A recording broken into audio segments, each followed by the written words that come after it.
Blanco, ¿por qué tienen que renunciar a ese derecho de esa indemnización tantas mujeres? Dicen, yo no quiero dinero, yo lo que quiero es justicia. Es el argumento que tienen siempre ante sus abogados porque tienen miedo a que se desvirtúe su testimonio si finalmente aceptan esa indemnización. En estos casos suele ocurrir siempre en casos de violencia sexual. A nadie se le pasa por la cabeza que una víctima de un accidente de tráfico, de un accidente laboral, vaya a rechazar esas indemnizaciones. Y en este caso que estamos hablando, y en otros parecidos, claro, la identidad del denunciado, de Dani Alves, influye mucho en esa decisión, los prejuicios alrededor. Sí, se suma que es una persona conocida y por lo tanto tiene respaldo social, a que además, lo decía la jueza en su argumento, para mantener esa prisión provisional tiene una alta capacidad económica y además se suma otra cosa, es que la propia novia del futbolista ha dicho en unas declaraciones que no es la primera mujer, lo ha insinuado, que se acerca a él por dinero. Hay de hecho otro precedente similar con otro protagonista también similar. Exfutbolista Santi Mina, ex del Celta, condenado por agresión sexual, abuso sexual, en su caso, ofreció a la víctima 50.000 euros para llegar a un acuerdo previo, ya lo rechazó, rechazó también cualquier tipo de indemnización que decretara el juez, pero es que en su argumento ante el Tribunal Superior de Justicia de Andalucía, la abogada de Santi Mina, en su recurso, defendió que la víctima había actuado con el fin espurio de obtener una cuantiosa indemnización cuando supo que jugaba en primera división. ¿Por qué? Ella había aceptado solo retirar esa acusación a cambio de 4 millones de euros. ¿Quién tiene derecho, qué víctimas tienen derecho a recibir una indemnización en estos casos de los que estamos hablando?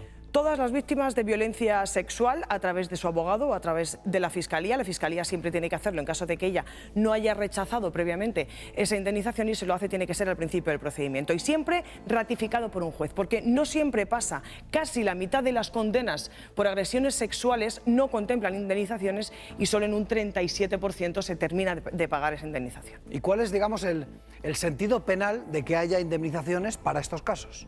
Toda la legislación nacional e internacional reconoce que esas víctimas tienen derecho a una reparación justa. Eso incluye lesiones, los daños morales que le hayan podido causar, pero es que además incluye esos gastos derivados de esa agresión, es decir, tratamientos psicológicos muchas veces crónicos que no asume la Seguridad Social, terapias, psicólogos o además los gastos derivados, por ejemplo, de no poder ir a trabajar o ir a la universidad. Aquí en la Sexta Clave hemos sido muy críticos con las consecuencias de la aplicación de la ley del solo sí es sí, pero en este caso hay una novedad relevante de esa ley que no existía hasta ahora relacionado con las indemnizaciones. Sí, y es que no había marcha atrás hasta octubre, hasta que entró en vigor esta ley, si una víctima rechazaba una indemnización al principio del procedimiento. Ahora sí puede hacerlo, si al final considera que los daños causados son más graves de lo que se pensaba al principio. Incluso el propio juez puede obligarla de oficio a aceptar esa indemnización. Y otra cosa que nos ha sorprendido, no hay unas tablas, no hay unos baremos oficiales de qué tipo de indemnizaciones en función de lo que haya ocurrido en cada caso.